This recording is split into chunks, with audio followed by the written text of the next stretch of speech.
Lucas capítulo 15. Vamos lá. Versículo 19. Versículo 19. Diz assim: já não sou digno de ser chamado teu filho, faze-me como um dos teus trabalhadores. Já não sou digno de ser chamado teu filho, faze-me como um dos teus trabalhadores. Já não sou digno de ser chamado teu filho, faze-me como um dos teus trabalhadores. Curve a sua cabeça, vamos orar. Pai, te agradecemos e te bendizemos por este tempo, a oportunidade que temos de estarmos reunidos buscando a tua face. Deus, o meu clamor, a minha oração nesta hora é para que sejamos ampliados no entendimento, os nossos olhos espirituais iluminados, que as cadeias da nossa alma sejam quebradas, ó Deus, e que a luz perfeita brilhe, inunde todo o nosso ser. Nos apresentamos diante de Ti, espírito, alma e corpo. Ó Deus, queremos sair daqui fortalecidos no espírito, renovados na nossa alma, ó Deus, curados e sarados também no nosso corpo, para o louvor e para a glória do Teu nome. Eu entro nas regiões celestiais, desmantelando e frustrando os planos das trevas. Pai, queremos ser renovados nesta hora. Ó Deus, a mente, os sentimentos, as emoções, queremos ser moldados, ó Deus, pela Tua palavra, renovados na nossa forma de pensar, para que o Teu nome seja engrandecido através do nosso ser. Em o nome de Jesus, diga amém. Glória a Deus. Eu tenho pensado esses dias muito a respeito da identidade de filho, a identidade de um filho, o que é ser filho e o que é ser escravo. Este texto que eu li, ele é antecedido por duas parábolas. Esta é a terceira parábola do capítulo 15 de Lucas. Você vai encontrar no Evangelho de Lucas muitas parábolas. Mas neste capítulo 15 você vai encontrar três parábolas. A primeira parábola fala da ovelha perdida, a ovelha que se desgarrou, a ovelha que se distanciou do rebanho. A segunda parábola fala da dracma perdida. E a terceira parábola fala do filho perdido, que nós conhecemos como o filho pródigo. É o filho que se perde. Diga comigo: a ovelha perdida, a dracma perdida e o filho perdido. Interessante porque quando nós olhamos para a primeira parábola da ovelha perdida, é a ovelha que se desgarrou, se distanciou e se perdeu. A segunda parábola fala de algo que foi perdido dentro da própria casa. A mulher perde uma das dracmas. Ela tinha 10 dracmas, mas ela perde uma das dracmas, e ela perde uma das suas dracmas dentro da sua própria casa. Não sei se você já deixou de encontrar alguma coisa dentro da sua casa. Você de repente precisa de algo e você sabe que está lá dentro da sua casa, mas você não encontra. Isso é comum, não é verdade? Os homens dificilmente eles conseguem encontrar. Então eles chamam quem? A mulher para encontrar. E parece que a mulher já vai lá no lugar certo, parece que estava lá, sempre esteve lá, e você foi naquele lugar, você olhou e você não viu. O homem é assim. E a mulher chega e diz: está aqui, ó. Geralmente é assim. A dracma desta mulher, ela perde dentro da sua própria casa. E a terceira parábola é o filho que se distancia da casa do pai e se perde também na sua caminhada, na sua jornada de vida. Mas eu fiquei pensando também no filho, que é o irmão do filho pródigo, que também estava perdido dentro da sua própria casa. Ele não sabia e não conhecia a sua própria identidade. Eu creio que um dos maiores conflitos nossos hoje se trava no nível da nossa mente, no nível da nossa alma. E nós muitas vezes não sabemos, não compreendemos quem nós nos tornamos em Cristo Jesus. E a minha oração nesta tarde é para que o Espírito de Deus possa iluminar os olhos do nosso entendimento, para que possamos compreender perfeitamente quem nós somos em Cristo Jesus. Diga para o seu irmão: quem você é em Cristo Jesus? Pergunte mais uma vez. Muitas pessoas estão perdidas dentro de si mesmas. Muitas pessoas estão perdidas na sua identidade. Que o Espírito Santo nesses dias possa ser derramado de uma forma tão intensa sobre a nossa vida, que tenhamos a nossa identidade restaurada, para assumirmos exatamente o lugar que foi conquistado, projetado por Deus e conquistado por Jesus na cruz do Calvário. O apóstolo Paulo, ele se colocava de joelhos em intercessão e oração, para que os olhos do entendimento da igreja fossem iluminados, para que a igreja pudesse compreender esta conquista tão extraordinária, feita por Jesus na cruz, que nos colocou num lugar extraordinário também de autoridade, tendo a possibilidade de quebrar em nós essas cadeias que nos aprisionam com uma mentalidade de escravos.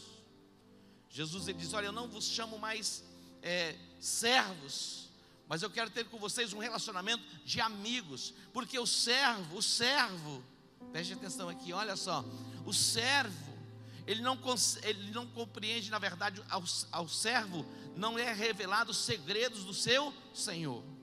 O Senhor, ele não revela os segredos do seu coração aos servos, mas o Senhor revela os segredos do seu coração aos filhos. Os servos, os escravos, jamais eles vão conhecer os segredos do coração do seu Senhor. Eu estou falando aqui de coisas naturais e de coisas espirituais. Graças a Deus, o Brasil passou pela abolição da escravatura. É verdade, mas ainda tem muita gente escrava nos seus pensamentos, escravizados nos seus sentimentos, subjugadas pelo entendimento e a compreensão da palavra que não chegou ainda aos seus corações. Há dois níveis de escravidão: a escravidão física e a escravidão da alma, a escravidão emocional. As duas são terríveis, mas é possível que no seu físico você desfrute de plena liberdade. Mas a pergunta é: como está a sua alma? Como está a sua alma? Você desfruta de uma liberdade plena no campo da alma? Aqui nós encontramos uma ovelha que havia se desgarrado, havia se perdido, e ela foi encontrada, e houve grande alegria. Ela foi trazida de volta ao aprisco. Nós vimos a dracma que se havia perdido, e aquela mulher procurava diligentemente. A primeira coisa que ela fez, a primeira atitude dela para encontrar a dracma perdida, foi o quê? Acender a candeia. Precisava de luz. Luz fala de entendimento, luz fala de revelação.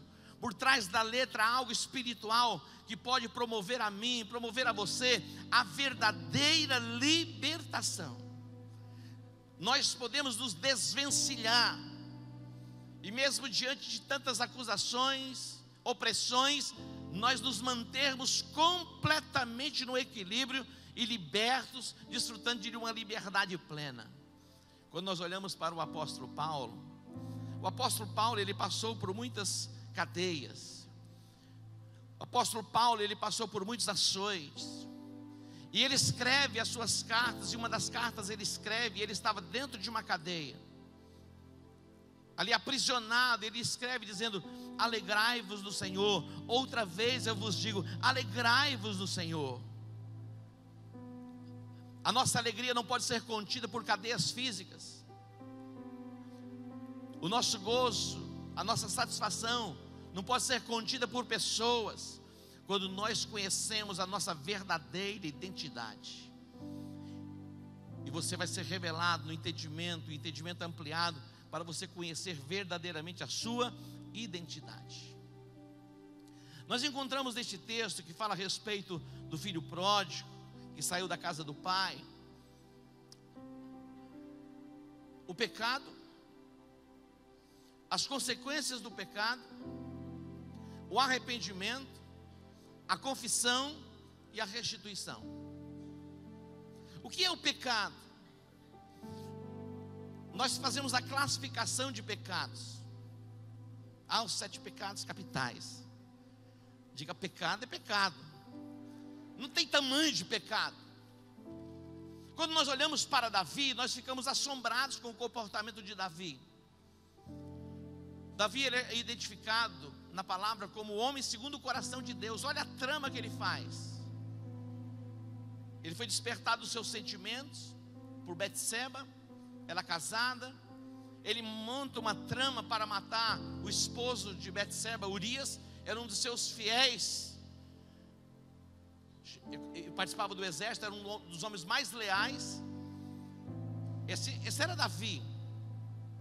Então, quando nós olhamos e classificamos pecado, muitas vezes nós classificamos assim: o adultério e outras coisas que a gente acha, aqueles pecados estranhos.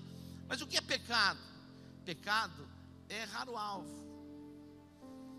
Adão e Eva, eles não se prostituíram, eles não adulteraram. Qual foi o pecado de Adão e Eva? Eles desobedeceram. É o pecado. Perderam o foco, saíram do propósito. Quando nós olhamos para Jonas, qual foi o pecado de Jonas? Jonas, ele recebe uma instrução da parte de Deus para cumprir uma missão. Jonas recebe da parte de Deus uma orientação e ele foi colocado sobre ele uma missão. Ele pecou, ele se desviou do propósito. Então, o que é pecado? O pecado é quando nós nos desviamos do propósito. É importante que haja uma consciência ativada dentro de você. Quem você é em Cristo Jesus? Qual é o chamado de Deus sobre a sua vida? E você permanecendo no pecado, ou permanecendo no propósito. O filho pródigo, ele reivindicou a parte da herança. Ele foi tomado por uma insatisfação. Ele era filho, ele desfrutava do melhor da casa do pai, mas uma insatisfação inundou o coração dele, e ele começou a vislumbrar coisas diferentes. Então ele decide ir ao pai e reivindicar a parte da herança que lhe pertencia, e ele vai se distanciar da casa do pai. Ele vai para terras longínquas, e lá ele encontra muitos amigos. Ele estava com a herança, ele tinha posse sobre ele, e ele vai se envolvendo com as pessoas, vai se envolvendo com as meretrizes, e de repente, quando ele vê, ele já não tinha mais nada. A Bíblia diz que ele caiu em si. Olha só, ele caiu em si. Nós vamos ver as consequências do pecado. Quando nós nos distanciamos do propósito para o qual nós fomos chamados por Deus, a consequência. A Bíblia diz que lá ele começou a padecer necessidades. Preste atenção. Quando você se encontra no centro da vontade de Deus, a provisão plena da parte de Deus para você. Quando você se distancia do plano, do propósito de Deus, você começa a padecer necessidades. Lá, distante do propósito, distante da casa do Pai, ele começou a padecer necessidades. A consequência do pecado começa a afligir a sua alma. E a Bíblia diz que ele começou a pensar o que ele vivia na casa do pai. E ele dizia: quantos trabalhadores da casa do meu pai, quantos servos que trabalham para o meu pai, quantos escravos que vivem na casa do meu pai, eles vivem numa condição bem melhor do que eu estou vivendo aqui, distante da casa do pai.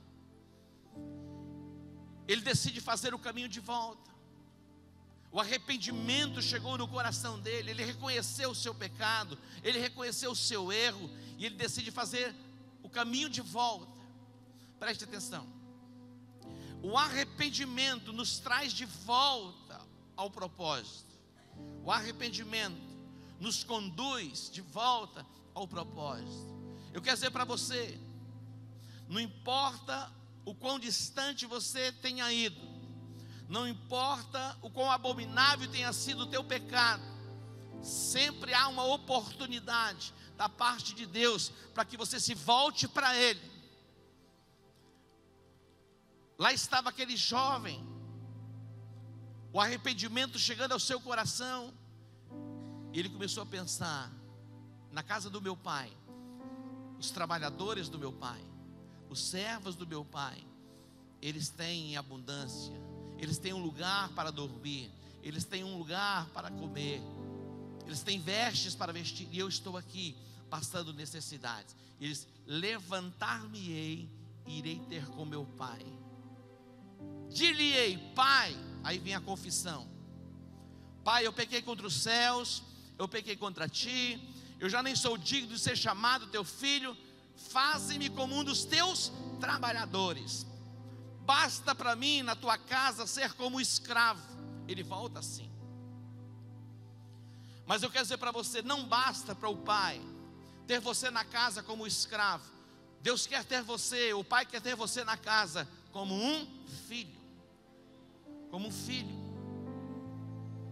Esse é o sentimento do coração de Deus. Deus não nos quer na sua casa como escravos. Deus tem restauração plena para a sua mente. Deus tem restauração plena para a sua alma. E você vai ser restaurado na sua identidade de filho.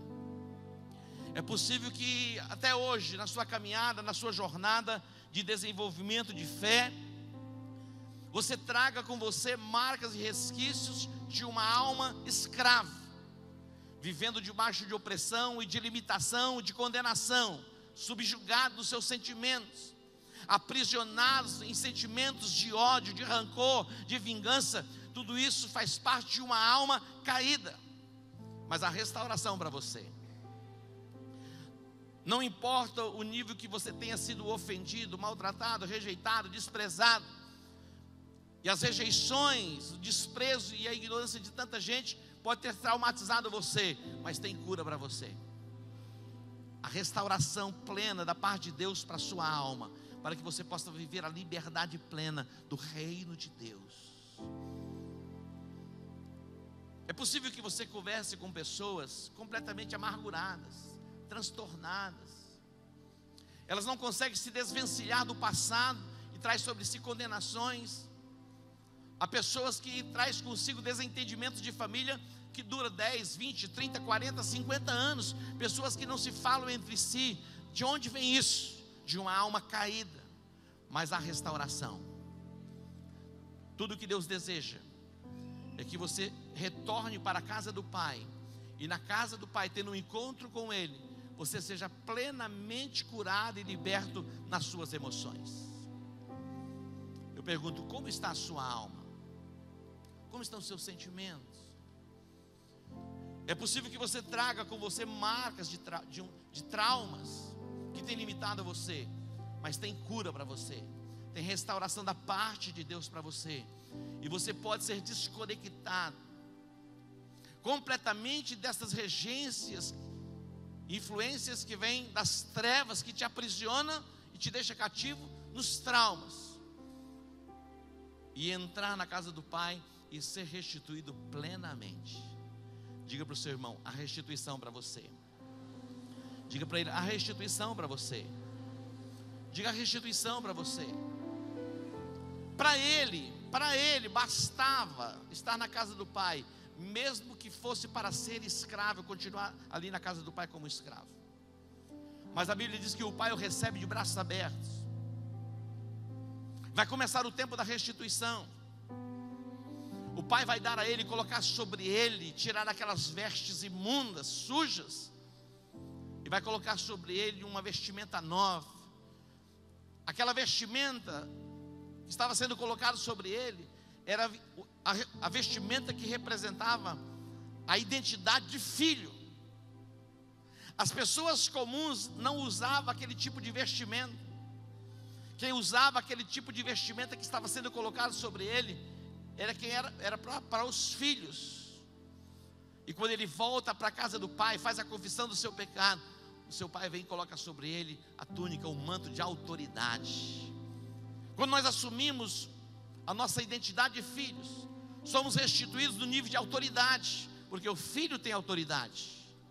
Deus quer restituir você e colocar você em outro nível de autoridade e de governo. O pai coloca na sua mão o anel, é o símbolo da restauração da aliança. E o pai coloca nos seus pés, olha só, o pai coloca nos seus pés sandálias novas. Diga: sandálias novas. A Bíblia fala a respeito de Mefibosete. Mefibosete, ele era neto de Saul, o primeiro rei de Israel. Ele era filho de Jonatas, neto de Saul. Mefibosete, ele nasce como neto de Saul, então ele era um príncipe em Israel.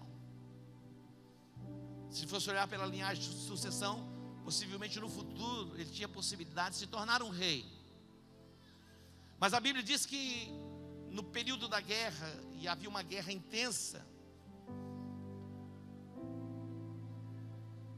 chegou a notícia na casa de Saul que Saul tinha sido ferido juntamente com Jonatas na guerra. E a ama, aquela que cuidava de Mefibosete, ela sai correndo e ela derruba a criança. E a criança fora traumatizada de ambos os pés, se tornou uma criança aleijada. E ela foi levada para morar numa cidade chamada Lodebar, na casa de Maqui, um lugar distante de Jerusalém. E ela cresce na casa de Maqui, deformada de ambos os pés. Olha só, no dia em que Davi assumiu o trono de Israel, ele se lembrou da aliança que ele tinha feito com Jonatas. E ele perguntou: será que existe ainda alguém da casa de Saul para que eu possa usar com ele de bondade, de misericórdia, por amor a Jonatas? Davi foi informado que havia sim uma pessoa que tinha sido traumatizada ainda quando criança, aleijada de ambos os pés, que morava na cidade de Lodebar. O lugar do príncipe é em Jerusalém, o lugar do príncipe é no palácio, mas lá já não estava mais Mefibosete, ele se encontrava na casa de Maquir em Lodebar, distante de Jerusalém. Davi então envia uma comitiva para que trouxesse Mefibosete para estar diante dele. Imagina, chegando a comitiva do rei numa cidade, todos viram, todos perceberam, e vai à casa de Maquir, e ali então compartilha com Mefibosete: o rei quer ver você. E ele tinha um temor no coração, porque a maioria da sua casa, da sua família, tinha sido morrido por causa do conflito de guerra entre a casa de Saul e a casa de Davi, e aqueles que seguiam a Davi. E ele é transportado, olha, ele é transportado, alguém o leva. Preste atenção, um traumatizado, ele precisa ser transportado. Pessoas traumatizadas, muitas vezes nós queremos distância delas. Parece que aquele negócio vai contaminar a gente. Eu não estou falando de um trauma de pé, estou falando de traumas de mente, traumas de alma. Pessoas assim, rabugentas mesmo. A gente quer estar muitas vezes longe. Pessoas problemáticas, você se afasta delas. Mas Mefibosete, ele foi transportado da casa de Maquir, de Lodebar, para a presença do rei. Alguém leva. Deus vai fazer de você um canal, um instrumento para transportar pessoas assim, para a presença dele, porque na presença dele há restauração. Aquelas pessoas tomadas de insignificância, você vai poder trazê-las para a presença do Senhor. Quando Mefibosete chegou diante do rei, ele estava tremendo, tomado de medo. O rei olhou para ele, porque uma pessoa traumatizada, ela se torna uma pessoa insegura. Insegura. Uma pessoa insegura. Pessoas que passaram por assaltos, muitas vezes elas ficam o quê? Assustadas.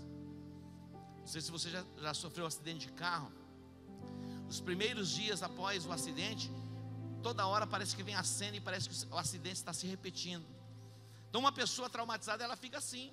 Quando ela foi transportada para a presença de Davi, ela fica toda assustada, toda trêmula, insegura. O rei olha para ele e diz assim: não temas, você vai ser restituído em tudo.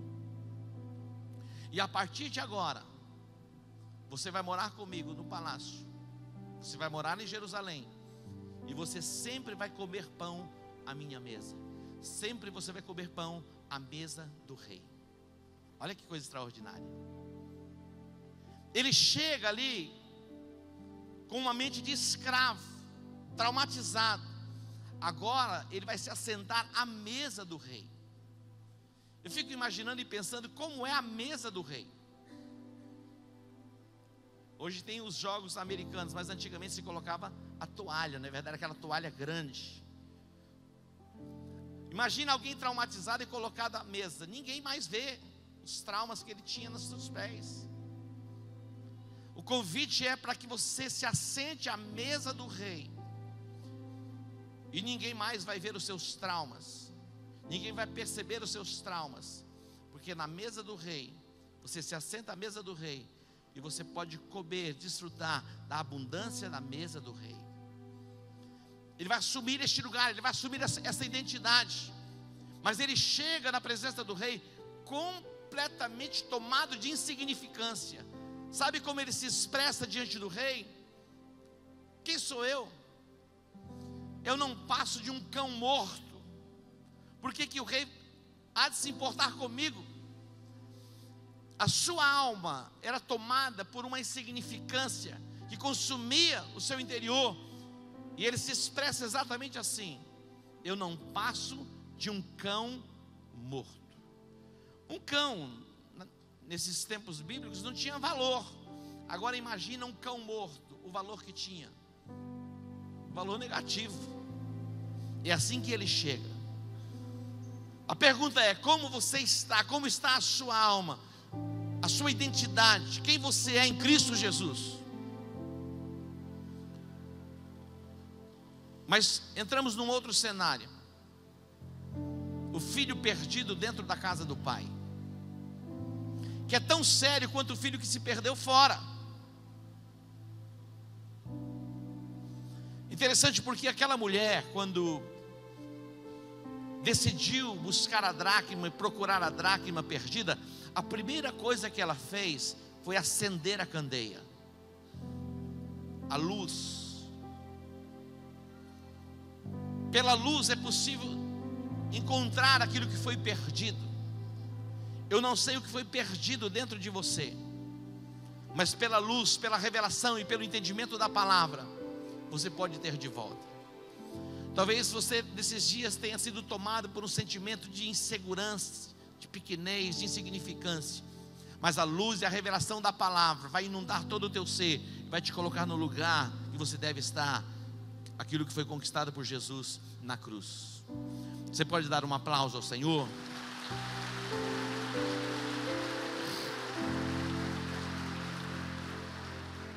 O irmão do filho pródigo, ele nunca deixa a casa do pai. Ele sempre estava com o pai. E quando o irmão retorna, houve um conflito no seu interior, na sua alma. O pai decide matar o novilho cevado, fazer uma festa. E o irmão estava onde? No campo, trabalhando, servindo. E ele volta, ele ouve o som, a música. O que está acontecendo? Aí vem alguém e diz para ele: olha, o teu irmão voltou para casa, e o teu pai fez uma festa. Ele é tomado por uma indignação. E então o pai vem falar com ele, insistir com ele para que ele participasse da festa. Porque o irmão que havia saído de casa, havia morrido, tinha voltado, tinha se perdido e for achado. E ali ele indignado, ele diz assim: olha, há quanto tempo eu te sirvo? Eu nunca transgredi um dos teus mandamentos, e tu nunca me deste um cabrito para que eu pudesse comer com os meus amigos. Qual foi a resposta do pai? Filho, tudo é teu. Ele era filho, ele era servo, ele era santo, mas ele não tinha o entendimento, a compreensão e a identidade de filho. Tudo que havia na sua alma era a marca de um servo, a marca de um escravo. Eu creio que Deus, pelo Espírito Santo, quer nos transportar para uma nova dimensão de um relacionamento pleno com Ele, para que possamos viver a plenitude do seu propósito aqui na terra. Deus quer marcar você com esta nova identidade, a identidade de filho. Não importa o quão distante você tenha ido do propósito para o qual Deus te chamou, hoje é o dia de você se voltar para Ele, para que você seja marcado por essa nova identidade, para viver a plenitude deste chamado. Satanás, ele trabalha na nossa mente, na nossa alma, para nos oprimir, para nos prender, nos deixar cativos nas nossas emoções. Mas a unção e o poder do Espírito Santo pode quebrar estas cadeias, estas amarras e estas algemas que prendem a nossa alma. Deus quer fazer de você, mesmo diante das adversidades deste mundo, a pessoa mais feliz da terra. Queridos, desde que o mundo é mundo, nós vamos ver problemas, guerras, fome, pestes. Mas é possível, mesmo neste contexto tão terrível, nós desfrutarmos de uma paz perfeita, que excede todo entendimento humano, marcados pelo Espírito Santo, reconhecendo o sacrifício de Jesus na cruz do Calvário. Que você receba a sua identidade de filho, e que você assuma o lugar que Deus preparou para você, um lugar especial no reino, um lugar especial na sua casa, na sua presença, e que toda mentalidade de escravo seja quebrada na sua mente. Se coloque em pé.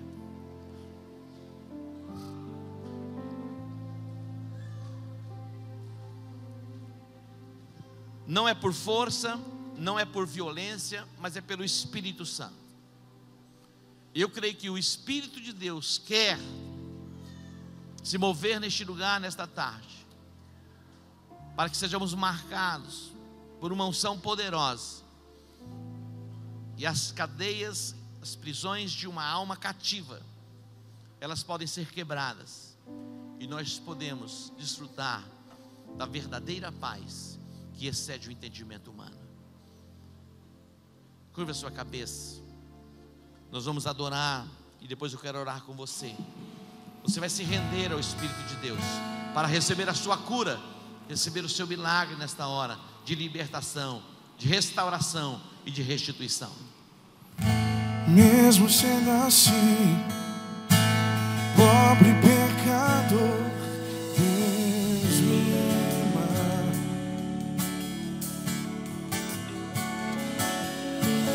Mesmo sendo falho, mesmo sem merecer, Deus me ama.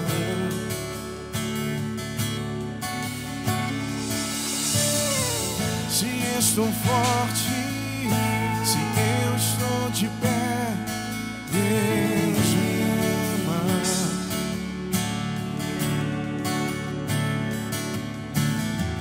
Se estou fraco, se eu estou caído, Ele não deixa de me amar.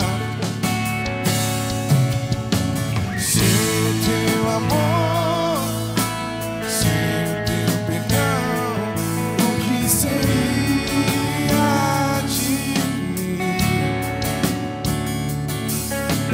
Deus me amou tanto que entregou seu filho pra morrer.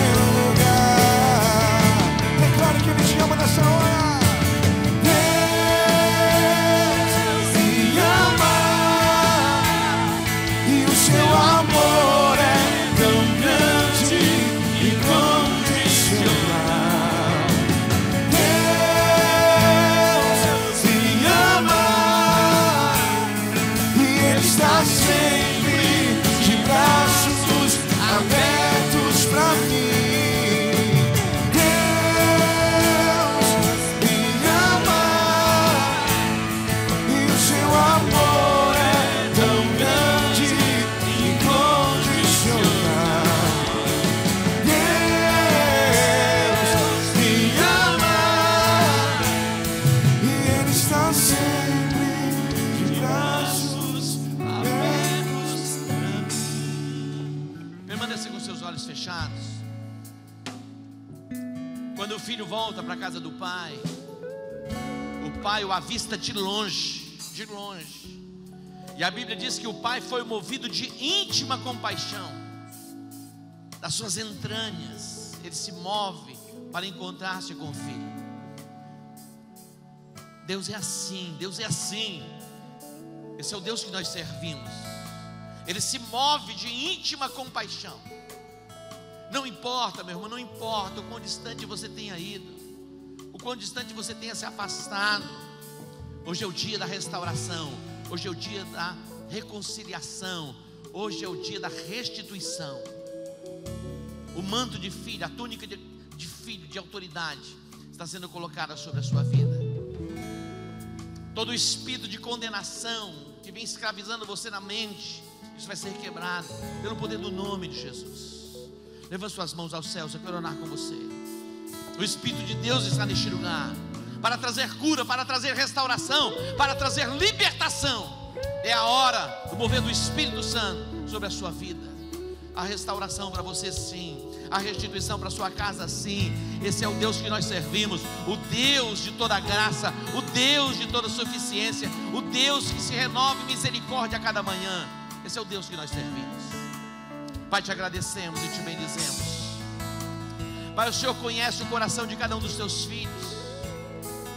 O Senhor sabe que precisamos de renovo, de restauração na nossa mente e na nossa alma, para que vivamos a plenitude da identidade de filhos. Toca na nossa mente, toca na nossa alma. Restaura a nossa mente, ó Deus. Restaura a nossa alma. Os resquícios e as marcas do pecado que nos escravizaram sejam agora arrancadas em nós. Toda condenação, toda opressão, toda insignificância que tem tomado conta da nossa mente, agora sejam quebradas no nome de Jesus. Recebe a unção, recebe a virtude, receba o poder do Espírito Santo sobre a sua vida. Que a restauração seja completa agora sobre a sua casa, sobre a sua família. Eu ordeno, seja abençoado em o nome de Jesus. Diga: eu recebo a unção, a virtude e o poder do Espírito Santo sobre a minha vida, sobre a minha família, no nome de Jesus. Diga amém. Dê um aplauso a Ele. Glória a Deus. Se assente. Eu quero dar a oportunidade para você semear, a oportunidade para você trazer diante do Senhor e apresentar a Ele o seu dízimo. Este é um momento muito especial para nós. A oportunidade que temos de trazer diante do Senhor os dízimos e as ofertas. Que você seja ampliado também neste entendimento, que você seja ampliado neste princípio, a lei da semeadura. Que a mão do Senhor venha sobre você, abrindo, iluminando os teus olhos para compreender este mistério. Há uma lei espiritual. As sementes que nós plantamos, elas se reproduzem segundo a espécie que plantamos. E o nosso dinheiro é uma semente. Amém? Eu vou orar pelas suas finanças. Pai, eu coloco diante de Ti agora a igreja, os Teus filhos, as finanças, ó Deus, a provisão, a dispensa, ó Deus, que venha a abundância de colheita sobre cada semente plantada. Atento, ó Deus, para a expressão de fé e de fidelidade dos Teus filhos nesta hora. Nós nos movemos em fé para apresentar diante de Ti os dízimos e as ofertas, em o nome de Jesus. Diga amém. Se você precisa de um envelope, os obreiros vão distribuir. Se você precisa passar o seu cartão, você pode vir ao altar. Temos alguém para ajudar você. Quando ministramos o louvor, você pode vir ao altar consagrar suas finanças ao Senhor.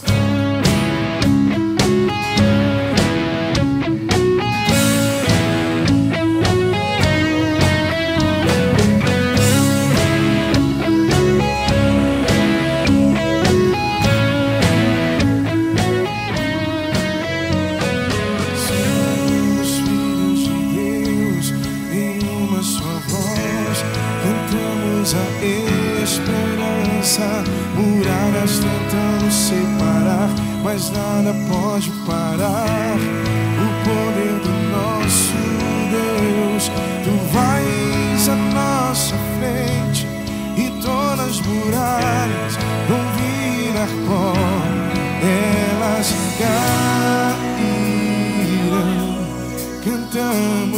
bom, tu és bom. Que os céus se encham do nosso louvor. Cantamos bom, tu és bom. Que todos saibam que tu és Senhor. Oh,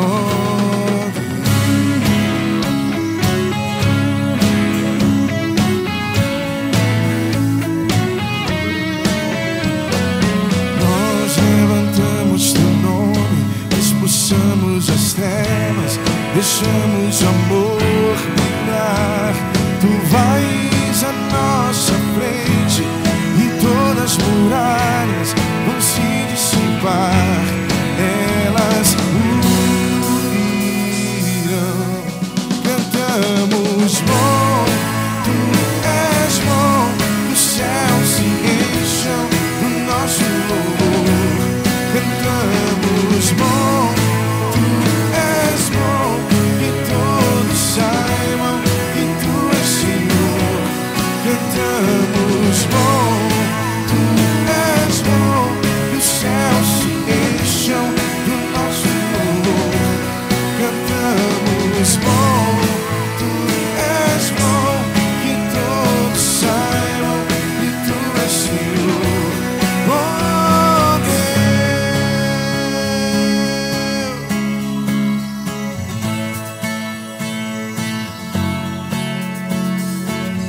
muralhas vão cair, muralhas vão cair.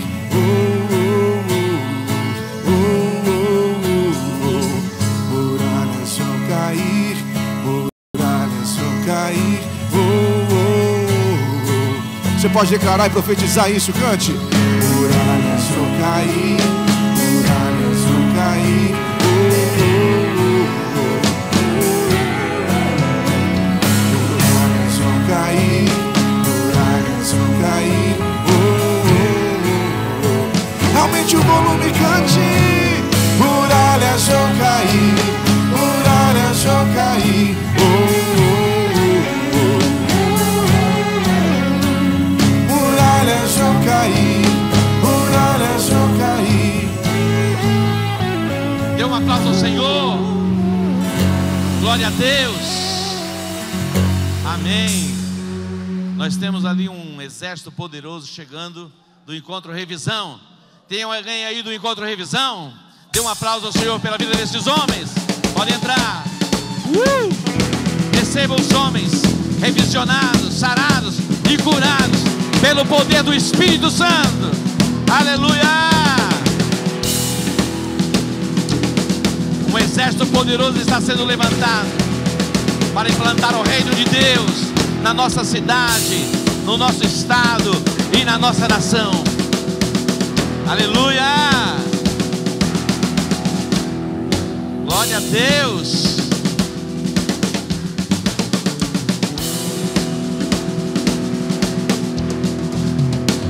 Amém. Aplauda o Senhor, aquele que vive e reina para todos sempre. Amém. Levante suas mãos aos céus. Vamos agradecer ao Senhor por estes homens que passaram esses dias lá sendo treinados, aperfeiçoados, renovados no entendimento. Que vocês cheguem em casa como homens de verdade. Amém. Agora chegou a hora boa. Pai, te agradecemos e te bendizemos por este tempo tão precioso. Ó Deus, estes homens voltando do Encontro Revisão, ó Deus, que eles retenham tudo que eles receberam ali, que as suas famílias sejam marcadas para viver o novo tempo. Ó Deus, que a bênção do Senhor venha sobre os lares, alcançando cada casa na nossa cidade, famílias restauradas, famílias transformadas. Deus, toda mente tomada por pensamentos de escravidão seja arrancada e quebrado. Que o teu nome seja engrandecido e exaltado através do teu povo, através da tua igreja. Eu ordeno a bênção do Senhor sobre a sua vida, hoje e para todos sempre, no nome de Jesus. Diga amém. Deus que te abençoe, shalom. Um beijo no coração.